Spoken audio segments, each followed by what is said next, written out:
Hi, everyone. Welcome back to the Mama Genius Hub podcast. I am so excited to have Kelly on here. We're going to dive into that concept of abundance and the leadership that comes with it and what it all means. But let's go right into our intro first.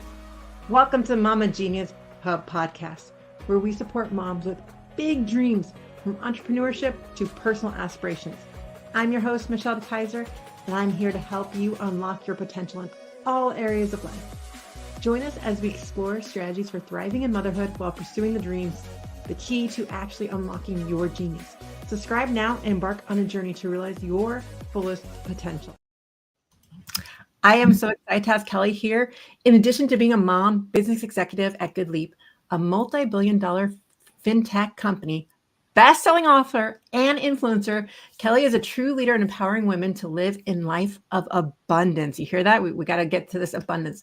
As co-owner of Go Abundance Women, a membership organization for women dedicated to achieving greatness and abundance, Kelly is passionate about helping others adopt an abundance of mindset and overcoming self-sabotage. Gosh, we all need that to achieve their goals. She believes that joy and success go hand in hand because they so do. Welcome, Kelly, to the Mama Genius. Hi, Michelle. It's wonderful to see you again. I know. I'm so happy to have you on again. We've been doing so much different things together, but it's so great to have you actually on the podcast. But I'm just going to dig right in there, and I want to know your why behind what you do. Oh my goodness. I'll definitely tell you, so many people always ask themselves their why. And for me, it just started simple early in my career, which was just wanting to make an impact. It started in wanting to make an impact in people that I was supporting in their business and really help them grow and, do things differently, more systematically, more predictably.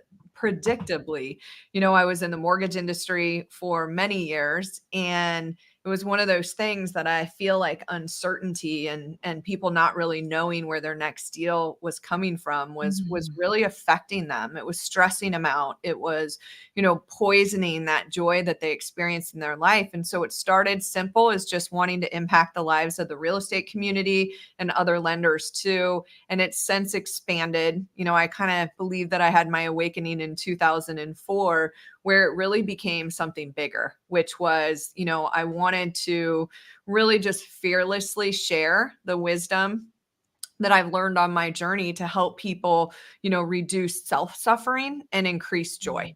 And, there's a big difference between suffering and self-suffering. I do a little bit of work in both areas, but for many of us, it's like we live a blessed life, yet we don't feel like it. And that truly is my why, is I want to show, especially entrepreneurial women, that there's a different way, that you don't have to sacrifice health or relationships or anything else, or your own authenticity to be able to, make a big difference in the world. Well, I know sometimes it seems a little bit obvious, but I'd love for you to explain the definitions of self-sabotaging versus suffering. Absolutely. Because I think sometimes it's just good to get a refresher and really hone in. And then those of you listening, as you're listening to these definitions, though, see how that feels for you and what it means for you, and create that for yourself. But yeah, give us your take. So I kind of consider self-sabotage as really, if you want to put it a little bit more lightly, it's a self-protection plan. Most of us don't realize how much our brain guides our life instead of our heart. And so when our brain is, trying to predict what's going to happen based off of things that you've experienced in the past, we tend to self-sabotage a little bit, whether it's fear, doubt, perfectionism, people pleasing. There's so many different ways that we can sabotage ourselves. Done repeatedly over time, that is really where self-suffering comes in, is that we know we're made for more. We know we could be experiencing life differently, and yet we feel paralyzed to do something about it. And that's where self-suffering comes in. And that can come in many forms, between anxiety, depression, letting go of your dreams, believing that there's nothing possible for you because of whatever it is that you believe, and unlocking it into, believing in unlimited possibilities, just really being able to imagine that you can create whatever life you desire. I was feverishly taking notes right now.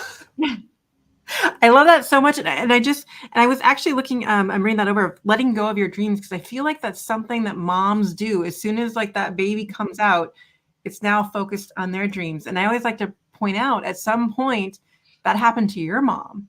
And they did Absolutely. that dream for you. So like, when do we stop that cycle? Yeah. Well, I think the entanglement between our self-worth and what our children are doing, our self-worth and how we're succeeding in business, our self-worth and what our physical body like the entanglement is heavy. And we need to just annihilate that. Like I believe worthiness is our birthright, that 100% we should feel worthy no matter what else is going on in our life. And when you have children, one of the greatest decisions you can make is to be a conscious parent, which means this is not a reflection of me. Like I'm here to guide my child. I'm here to, put some boundaries in place for them so that they can become their highest, most authentic self, not brainwashed by my beliefs, not brainwashed by my, I wish that I could teach my kids this so that they don't experience pain. I don't know about you, Michelle, but the pain that I've experienced has created resiliency. It's created courage to make a difference. It's created, anger so that I actually stand up for what I believe is right. There's so much good from our children struggling too. And too many moms think like, well, I need to make sure that they don't go through what I did. And it's like, no, you'd be robbing them of these rich experiences, teaching them how to go through things. Yes. And letting them witness that you're your own person. Mhm. You are absolutely put here for a reason and a purpose. And whatever that might be, needs to be fully expressed. Our children will respect that. I always tell parents, and I'm sorry for any kids listening, they are narcissistic little suckers. They will suck the life out of you if you allow it. And so you do have to rise into this higher place of like, you know what? I am separate. We are separate and we are, a part of one another. And it allows you then to do whatever your heart's desire is. I love that so much. I mean, you basically, in a nutshell, get a longer version to what this podcast is even about, because it's really about helping moms find their genius so that they can inspire Yeah. it in their kids, because we each have our own unique abilities, and it's unlocking and seeing what those are, rather than saying, well, this is what my child should be doing. But Yeah. like being guided by where their curiosity goes, and then giving them the opportunities based on whatever they are seeking. But again, of course, you are the facilitator, you're the coach for those children. Yeah. And I love that so much. And I think that's why coaching is just so important, because we all need that. We all get stuck in Yes. our own heads, and then we can't see it for ourselves, but we can see it for others. And that's where Absolutely. the vitalness comes out. And that's our role as parents. Like you said, conscious parenting, of really providing those opportunities and letting them guide where they go. Absolutely. And it's one of those things like you said the word that we all want to remove, which is should. There's no shoulds. There's no shoulds. Like they're individuals and they're going to continue to be more individualistic as they grow up, and our role is really to, embrace that and to be radically accepting and non-judgmental and not overlay like our desires. So many parents are like, "Well, I wish I would have done that, so I want my kid to do this." And it's like, let them be. Just let them be. That is the greatest thing that we can do. And the second greatest thing is just to be fully authentic and enjoy and teach them some of the skills that maybe our parents didn't teach us. Some of the skills that I've tried to share with my kids is, how do you manage overthinking? How do you manage that voice in your head that can sabotage you? How do you make sure that you're not connected to the external world in terms of what you're experiencing? Joy is within. Like, yeah, it's awesome if everything's always working out on the outside. And it's even better when it's working out on the inside. It's going to be expressed that way too. I love that so much. And I want to remind one more thing to add in there is the idea of really listening to our kids and learning to close our mouths when they're talking, because we sometimes just want to jump in and Oh, fix. And I love how you said the non-judgmental, because when we are just truly listening, then we're seeing where their thoughts go.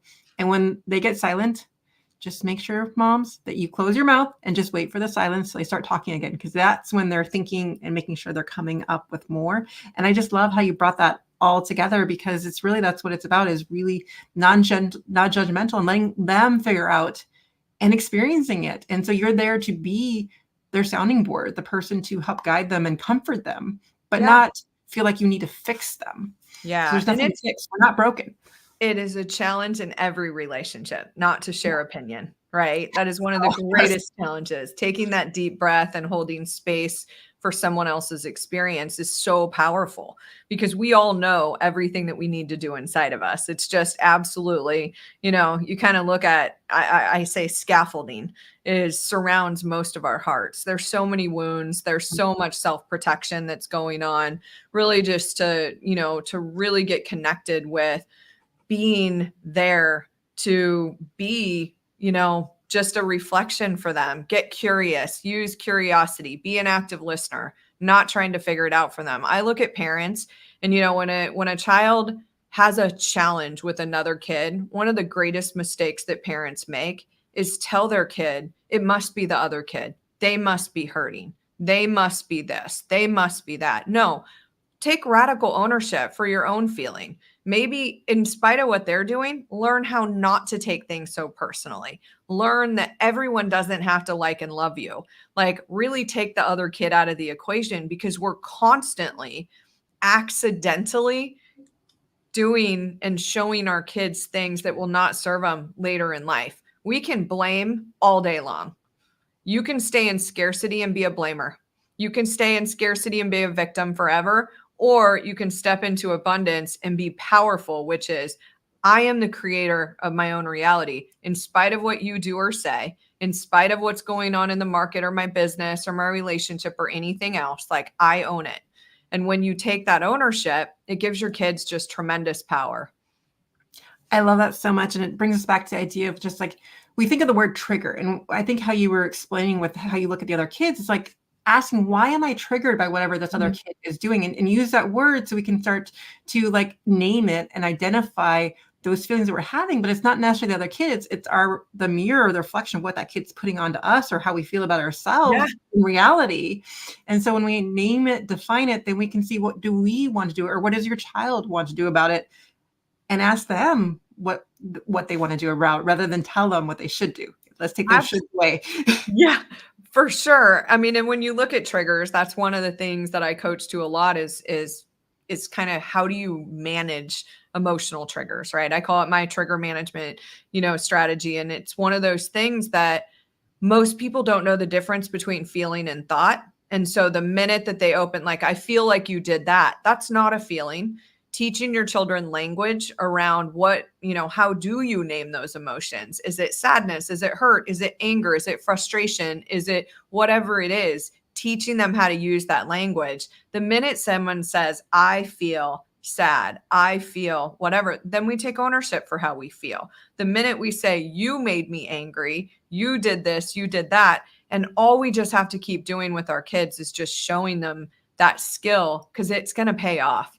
I look at hiring in today's world, emotionally intelligent humans are going to go so much farther than ones that are just educated at Stanford or anywhere else that really lack some of those skills, like the ability to have self-awareness, the ability to be aware of other people and how to connect with them. It's a superpower.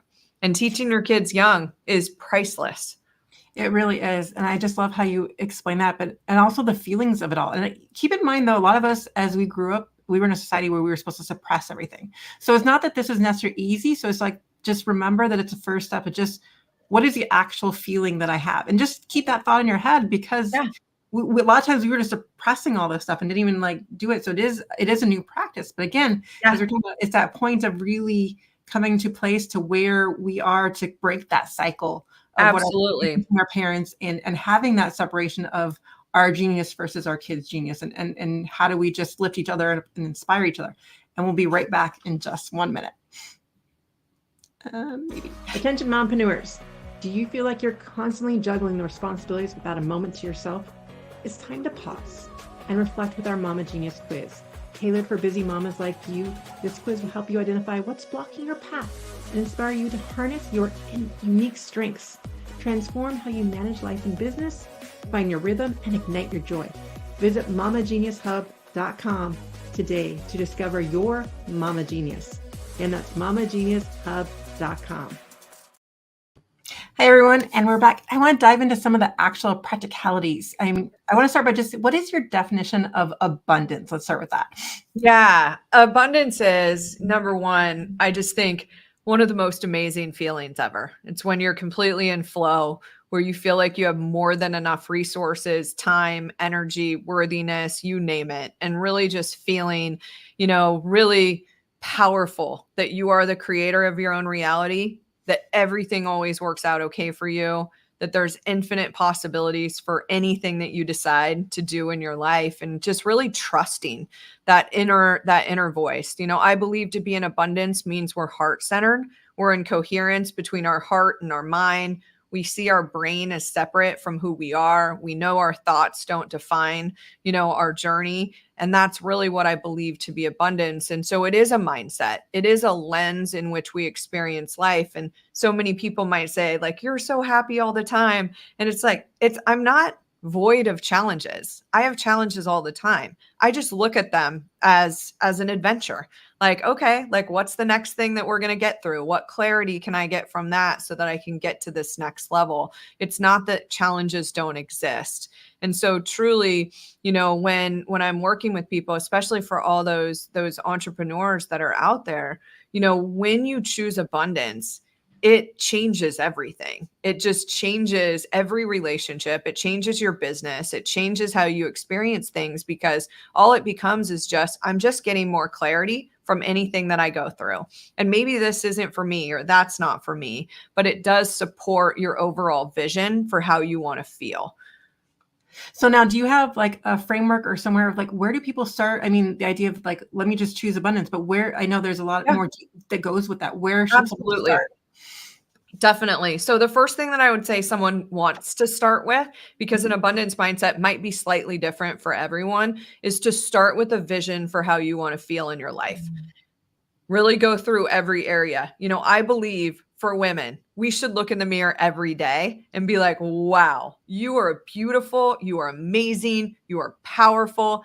And I know that that is not what most women woke up to this morning. They woke up to, oh no, I've got another wrinkle. I'm this, like, oh man, I feel this. Like, we tend to focus on what's not right instead of what's right. Like, I look at how beautiful our physical bodies are. I don't have to do a darn thing, and my lungs are breathing. My heart is beating. My liver's detoxifying. Like, it's doing all these miraculous things. And yet, as women, we focus on, oh man, I got a little extra here, a little extra there, whatever it might be. So start for that vision for how you want to feel in your life. Then start to create some goals for yourself, actionable steps that you can take to get to this next level. Then create the mindset that's needed. That mindset might be, I can have a lot of ands in my life. I can be an amazing mom, and I can be an amazing partner to Kent, and I can be an amazing executive, and I can be an amazing owner, an amazing writer simultaneously, because I believe in infinite possibilities.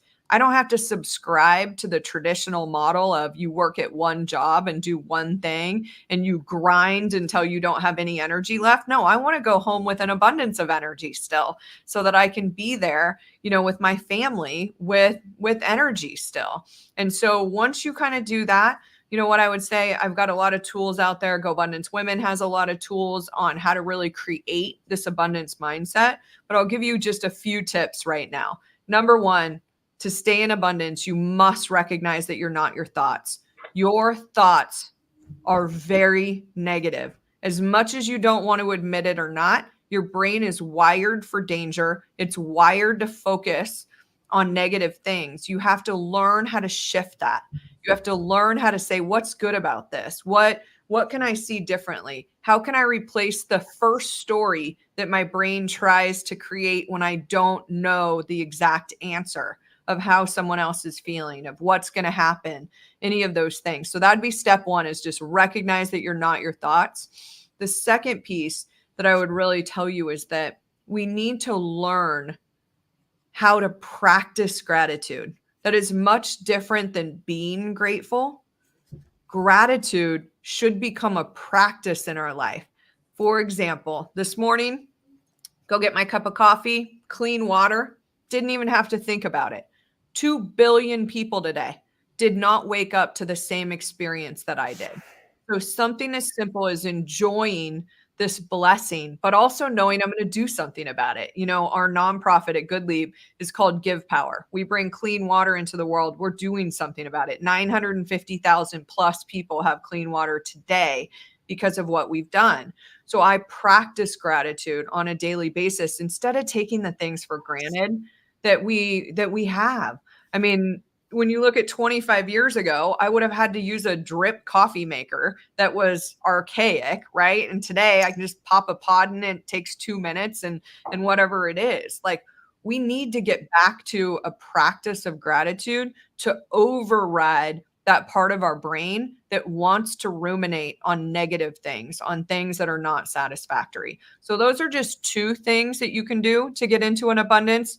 A lot more things, but there's definitely two practices. I want to add one more in for the gratitude, because I was actually this yesterday with my son. I was like, when we go this one direction, the lights are always so long. And then sometimes I forget, but I try to make, when I get stuck at a red light, as a moment to remember to be grateful for something around me. And then so I just go, Liam, what are you grateful for today? And then it kind of led into a whole conversation that we had the rest of the way, because we started Love with it. that. But it like totally changed the red light. Like, it's not like, oh, I'm in a hurry, I have to rush for something. It's like, okay, let me just take a moment, take a breath, and what am I grateful for? And I just think when we start to figure out whatever works for us in those moments, and figure out little pockets that sound good to you. So think about some moments in your day where you might have those negative ideas. How can you turn them into something more positive? Absolutely. But if you're in scarcity, time is scarce. We're always in a hurry. This busyness world that so many women live in is, it feels like it's contagious. It's almost like, it's you're wearing this badge of honor that you're so busy. And that's just not the way that I choose to live my life. It's just time is of abundance and I'm not in a hurry. And that's just how it is.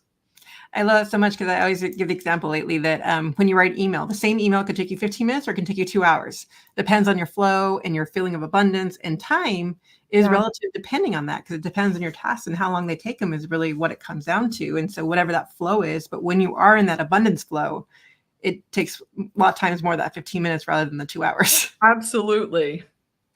Love that so much. We're going to dive into our questions for you, which actually I love that we already started talking about busyness, because that's going to come up in a moment. But what is a podcast or resource that helps you manage as a busy mom and business owner that you love? Yeah. So what I would say, I'm gonna use my morning ritual as a resource, just simply because it's not a one and done. And it's something that definitely is something that I've chosen in my life to do every single morning, 365 days out of the year. So I'm very faith-based. So I read a devotional in the Bible every day. And then I look at how I want to feel. I start with my vision. I look at my priorities in my life. And then I dig into looking at my goals, my vision for how I want to feel. And then I journal. And I always choose to listen, whether it's on YouTube or something else, something that's really I'm focused on. So I really try to focus on one thing that I'm trying to improve.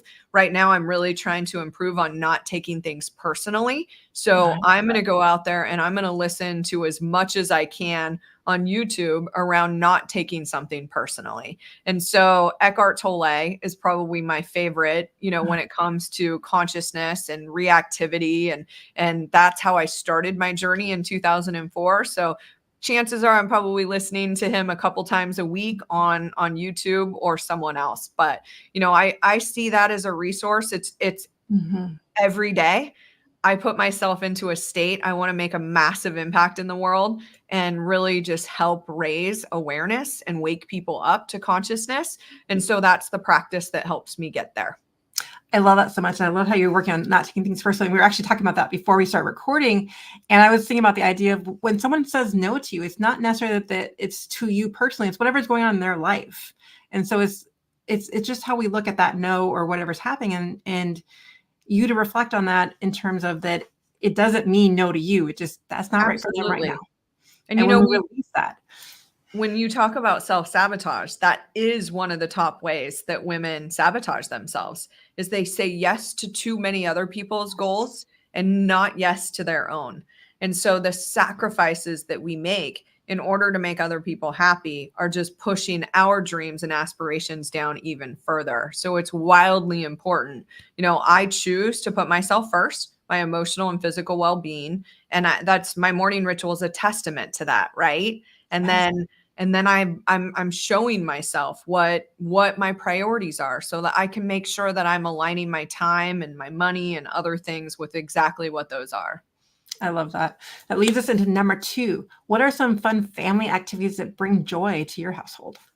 Oh my goodness. Well, my littles are off in college. One of them is coming home tomorrow, so super excited about that. But one of the things that I would say is we love being out in nature, love being out on the boat, love being, whether it's just Kent and I or Kent and the kids and I, just being out there together in a beautiful place. We've got a place at the lake that we go to, and just being out in nature and enjoying one another's company is probably my favorite things. And then playing games, of course, always brings us a lot of joy because we're all super competitive. So whether that's pickleball or poker or dice, those are the things that we tend to do that bring us the most joy. I feel pickleball is a new thing. I've been Oh my reading gosh, about it as well. I'm It's so much obsessed fun. with pickleball. We love playing it, and it is definitely a game that anyone can enjoy, and you do not realize how much strategy is involved. You look at it and you're like, oh, it's just a simple thing. No, it is not. There's so And much so intense. strategy involved. We Yeah. we have like the social, intermediate, and advanced in the rec league. I'm like, Yes. I'm not going above social right now. They're Yeah. too intense for me. And social is pretty intense. So Yeah, it is actually. yep. But we did take the whole family out for the first. It was my husband's idea because the courts were open right for the season open for the social for the rec league, and it was just so much fun. The 5 of us out there like Yeah. playing and like rotating was so much fun. But I have noticed a theme so far from all of season 2 so far that the number one fun thing really get your family out into nature. 100%. There's nothing more grounding. And when you think about abundance, look at the trees, look at the flowers, look at the blades of grass. Like life is so abundant. Like the amount of water in the ocean, it is such a testament on how we should be feeling on the inside. Well, my husband's idea was we got to go see the solar eclipse in full totality. Ooh. And it was just so cool to be part of that just for that 4 minutes and just Oh, to really experience that with the kids. It was a lot of fun. that's But yeah, amazing. just seeing what the possibilities are around us really opens up all of that, which then leads us into our busy question, because we were talking about it a little bit too. It keeps coming up a little bit because it really is something that moms define. I'm Yeah. busy, blah, blah, blah. How are you? I've got a lot going on. So coming from abundance, how do we redefine that? Because words are Yeah, so important. How can we reword absolutely. that a little bit? Great question. One of the steps in creating an abundant life is really to understand the power of language. And the word busy doesn't exist in my vocabulary. You will not hear me say it. If things are full, life is full of, different opportunities right now. And sometimes I don't even know which one to start with. Your brain does not like busy. It is not designed to be as busy. And, when you look at our brain, although technology has advanced, our brain hasn't very much. And so it really is having a hard time keeping up. And people think that they can do it all. They think they can be on a call and do email and on text and other things. I don't take for granted that when I started my career without email and without a cell phone, I was so much more focused. And so I remember that. And so when I'm really trying to be focused, I tend to try to do that. And so what I would tell people that are listening, removing 2 words right now, make that decision. Take out overwhelm, take out busy. It'll change your life. Start to live by priority. Start to really look at, I choose how to spend my time. And here are the things that I'm going to accomplish today. And then sharing it with other people, especially if it's negative, just drives it deeper. Like, cut that out. Like, that's a victim. Like, cut it out. Just start to be blessed that I get to do all of these things in my life, and it will start to feel so much lighter. And, I'm a neuroscience junkie, so I'm always trying to hack my hormones. And so like my winning week recipe is like, did I take 7 baths this week? Check, boom, I accomplished something. Did I read? Did I do, some of these things that are really important to my physical and emotional well-being? Yes, I'm not measuring my worth on what I've accomplished in work at work. I'm not measuring my worth on what other people are feeling. And so when you do that, you will get away from this need to be busy. If you are trapped and busy, just have the awareness that I must be distracting myself from something that I'm unwilling to deal with right now. I'm getting the pings of dopamine all day long from the email, from the this, from the that, from the phone call. Like I used to be a junkie. I used to be a junkie and I'm not anymore. And it's the most freeing thing because it's just all I'm capable of doing is one thing at a time. I love that so much. And That's it. I want to repeat for those of you out there is using words like phrases like life is full. I live by my priorities and I choose to. I love those so much that we can just reiterate Yeah. those a little bit to give us some new language to use because sometimes we just might not have come up with it. Now you have some new language to use, which leads into what is your definition of success and how do you celebrate your successes? Yeah, what a great question. So, I define success as being completely, authentically, and radically you, choosing to do the things that you love to do more than you do the things that you don't love to do. So everyone's going to have a different recipe. Some of you might need to be in a place where you're earning at a certain level and so you don't get to choose as much, but it's just, as long as you have that vision for the type of life that you want to create for yourself in the future, I think that's important. And success is different. Every one of us has an individual recipe. We don't have an individual recipe for worthiness. And I think separating worthiness from success is important. Worthiness, again, our birthright. Success is, for most of us, just being able to do what we want to do without holding ourselves back. People that procrastinate are not going to feel successful. People that have dreams that don't take action are not going to be feeling successful. People that have said, man, I want to stand up and do something about this. Like I had 2 conversations yesterday with 2 women at a nonprofit called 3 Strands. They help educate women and rescue them from sex trafficking. And both of them were victims themselves. And they're like, I'm transcending this and I'm creating this, and I'm making this program for that. Like that is true success. My girlfriend, platform called Luna Joy for mental health services online that support other people. She sat back and watched a challenge within that industry that people just didn't have access. Like they just didn't take that next best step to getting help. So she created this massive online presence to be able to do exactly that. To me, that's success. You see a challenge, you go and do something about it. You don't just, sit back and look at something and say, oh, that's just not working. Well, we can be a victim all day long, or we can take action. So it's taking action, and feeling on the inside like I am making a big difference in this world. I And for love that. myself, celebration didn't come easy for me. When you're a high achiever, you tend to make yourself smaller because you're afraid to make other people feel a certain way. And Go Abundance Women, that's exactly part of why I created it, is I needed that safe space to celebrate. So the first thing that I do, besides telling Kent or the kids, is make sure that I share it with the women in the group. We've got a page where people are constantly celebrating, their wins for that week and really just being able to brag on yourself. Like, why not? Like you did this, you created this amazing life. Why aren't you on a podium telling people what a fantastic, unique masterpiece you are? I love that.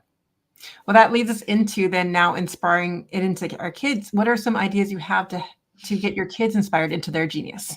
Yeah. So first of all, I would say being inspired is the greatest gift that you can give your kids. The belief that we can inspire someone else. There's intrinsic and extrinsic motivation. Extrinsic motivation, if you do this, I'll give you that. There's a lot of trading, right, that goes on. Like you tell your kids, if you do this, I'm going to get you that and whatnot. I believe the greatest gift that we can give our children is to live an inspired life. When they see you in your genius, when they see you enjoy, when they see you work through some of the greatest challenges that maybe they've seen and witness this resiliency that you possess, it's awesome.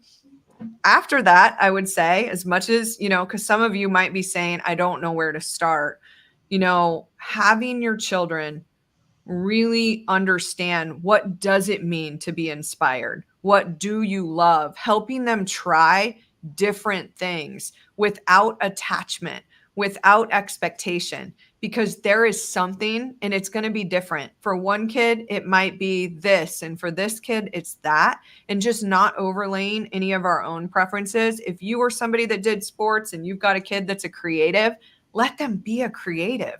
Like, let them, find that joy and really just find whatever it is and be accepting of it. Well, thank you so much. I'm so glad that you came on today. Give us your how everyone can get a hold of us, and give us your final takeaway for everyone. Absolutely. So I put together a 3-episode podcast that you can really understand and put in place some tools to overcome the top 3 ways that women sabotage themselves in business. And you can go to www.downloadthepod.com. We call it that just because with GoBundance Women, you get access to an amazing pod of women that support and hold you accountable to whatever goals that you really set for yourself. So you're going to, again, get some actionable tips. So head over there to downloadthepod.com. Would love that. And then secondly, what I would say is just make today the day that you choose consciousness. Make today the breakthrough moment where if you aren't feeling fantastic in any area of your life, don't beat yourself up for it at all. Release yourself. If your kids aren't thriving, release yourself. Your business isn't thriving, release yourself. If your health isn't where you want it to be, that's all nonsense. That's all the past. Focus and imagine how beautiful your life could be if you took a step today to do something just a little bit different, to go out there, maybe ask for help. That's one of the top ways that we also sabotage ourselves as female leaders, is being unwilling to ask for help. Just take that first step today. Well, thank you so much, Kelly, for coming on today. And thanks everyone for tuning into the Mama Genius Hub podcast. Remember, let's do motherhood together, because it is so much more fun when we're doing things together, supporting each other. And we'll see you on the next. Thank you for joining us in today's episode of the Mama Genius Hub podcast. If you found value in our conversation, please share this episode with another mama who might benefit. Sharing helps us build a supportive community and reach out to more mamas like you. After all, it's more fun when we do motherhood together. Until next time, stay motivated and continue to pursue your dreams as you shine in your genius.